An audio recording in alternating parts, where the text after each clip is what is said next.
Despite her best efforts, Maribel remains frozen in place.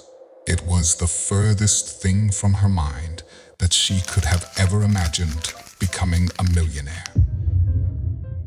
It's just not common for people like her to experience things like this. With tears rolling down her cheeks, she gazed into her daughter's eyes. With a crack in her voice, she whispered, "I've won." She managed to gather herself gradually before heading straight for her prize. The casino staff, however, immediately and without warning, stole her hopes away from her. Within the span of a single blink, her entire world had been turned upside down. How could this be? Maribel Sanchez didn't play the slots often. She never thought of herself as lucky, and she never had so much money to lose. However, when her daughter recommended visiting Newcastle, Oklahoma, the Newcastle casino eventually made its way onto their agenda. They couldn't have imagined they'd get so lucky quickly when they arrived at the gaming venue in Portland, Oregon. Maribel didn't know why, but she felt compelled to leave as soon as she stepped inside the casino. The dazzling lights of the casino totally encompassed her and her daughter, who was grinning as she turned to look at her. Maribel heard a disturbance that abruptly stopped her in her tracks as the mother and daughter pair moved over the crimson velvet carpet. Before we continue, make sure to subscribe, hit the like button, and click the notification bell for more amazing stories. In the midst of the casino's commotion across the room, Maribel overheard a piercing scream that reverberated throughout the entire establishment. The voice exclaimed, "They're all liars!" Unexpectedly, when Maribel turned back, she noticed a bunch of muscular security officers dragging a middle-aged woman outside. She cried out, "They're hiding something!" Everyone listen up. All of them are liars. They are concealing something. The woman was being hauled out by security as a crowd of perplexed visitors watched.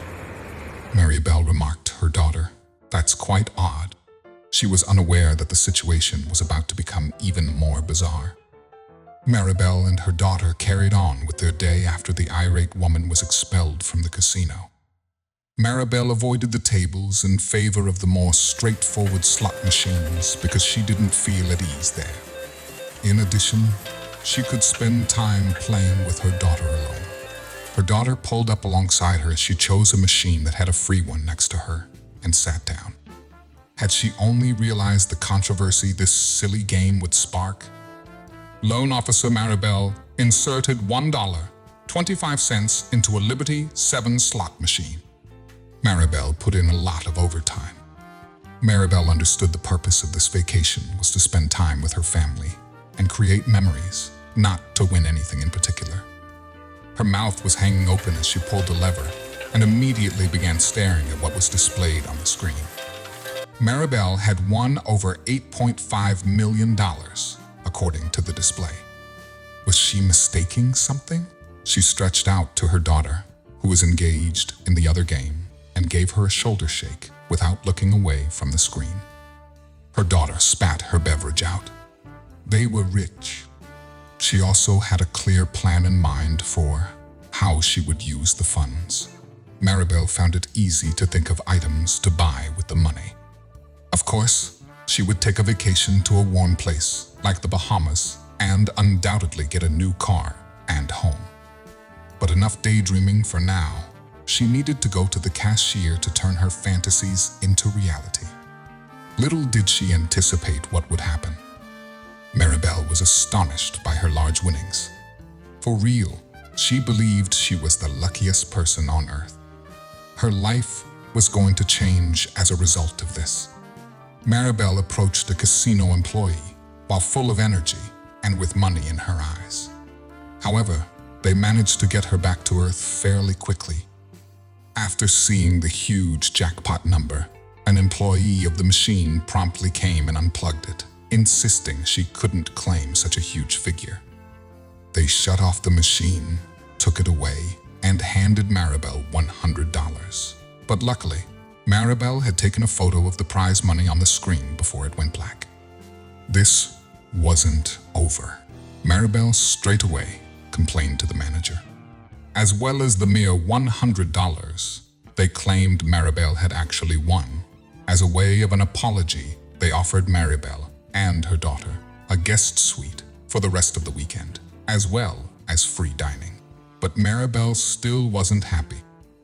To me, it's cheating, maybe even fraudulent. She stated. My first thought was, How many people has this happened to? they think they've won, then go away empty-handed. Maribel didn't want complimentary hospitality. She wanted an explanation. Maribel escalated the situation all the way to the top. The CEO of the casino, John Setterstrom, said this was the first time he'd experienced a guest winning the jackpot and being denied it like that. Something had gone seriously wrong, and the reason she wouldn't be given her prize money was very difficult for Maribel to swallow. The casino worker claimed that the machine was simply malfunctioning. At the time, Maribel was directed to a sticker on the machine that stated all payouts are voided if the machine breaks down. She couldn't believe it. How could they do this to her? Maribel was hardly a confrontational and vengeful person, but she knew she had to make them pay for this. Maribel had luckily taken a photo of her prize money on the screen before it went black. She then posted this picture online to her hundreds of followers, explaining that the casino was refusing to pay her. Within a matter of hours, Maribel had gone viral. But Maribel knew that merely online naming and shaming the casino wasn't going to be enough to satisfy her. She had to go bigger. At this point, Maribel knew that it was more important to create awareness of how casinos work when the players get the big winnings rather than simply reclaiming the money that's rightfully hers. So to do this, she's taking things further to ensure they never happen to another person again.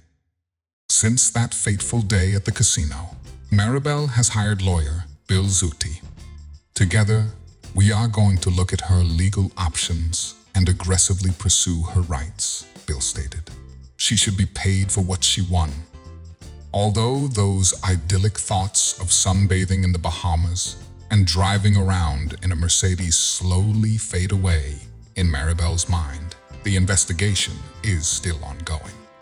But as she awaited the final verdict, a different incident occurred in Vegas. Kimmy, her husband Jeff, and her husband's brother Royce were visiting Sin City for a chance to blow off some steam. Like Maribel and her daughter, the trio was by no means experienced gamblers. Well, that's what Kimmy and Jeff thought. They didn't know what kind of secrets Royce held and how it would lead to them having to sprint out of the casino literally. Kimmy and Jeff had been working hard all year long. As summer drew close, they made a promise to set aside everything and fly to Las Vegas for a week-long vacation. Given that they ran a family business that centered around a bookstore and Kimmy's career as a celebrated novelist, the two could make the trip work without stepping on any toes. Kimmy and Jeff arranged for the Vegas trip in time. They ensured the store was in safe hands before leaving and even set up emergency safety nets in case something went wrong while they were away. But as they were about to leave, Jeff got a call from Royce, his twin brother who had eloped 3 years prior without a word. Jeff had to hear him out.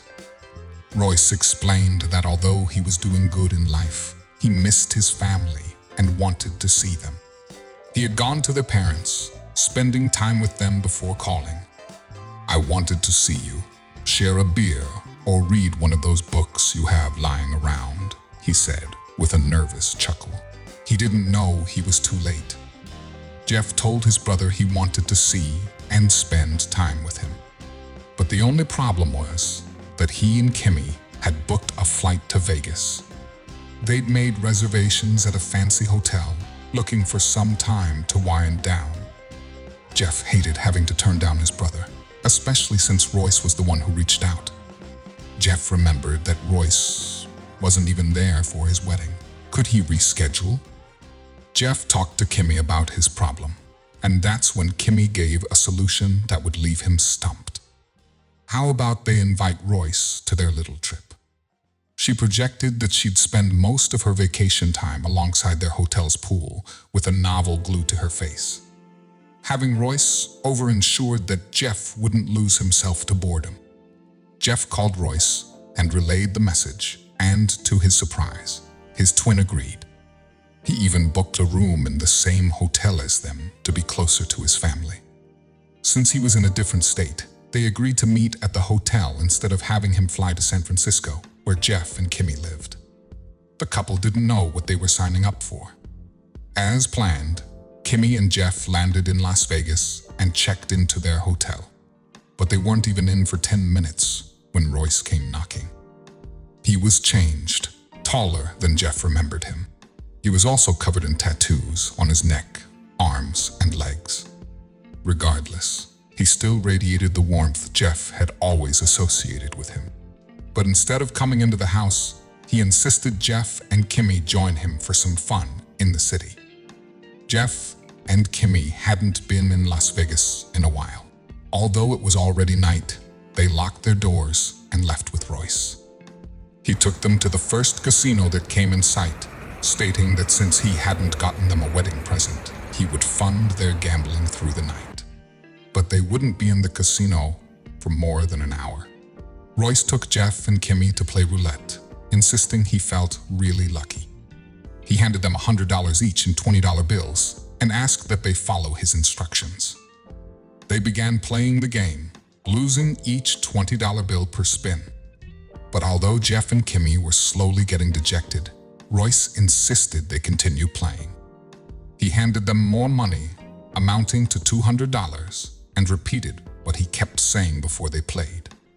Follow my rules. On the next spin, the ball landed on black 22, but the electronic board displayed red 32. Jeff and Kimmy cursed. They had lost again, but Royce was still in it to win it. Put everything on red 32, he told Jeff and Kimmy as he placed all his cash. But they wouldn't listen. The next spin came and the ball landed on red 32. Jeff and Kimmy almost fell back. They watched as Royce received more than $100,000 in chips. But someone saw him as he took the money and came running. "We need to go now," is the only thing he said as he turned the corner with his money. It was time to make a break for it. Royce, Kimmy, and Jeff ran out of the casino and into the first taxi that came in sight, barely holding on to their chips. A woman rushed out of the establishment after them. It turns out it was Royce's boss enjoying her vacation. Seeing that he wanted to spend time with family, he didn't want anything to ruin the moment. "Happy marriage," he said as he handed over all his winnings to Jeff and Kimmy. Binding bonds through beautiful tales. Thank you for watching.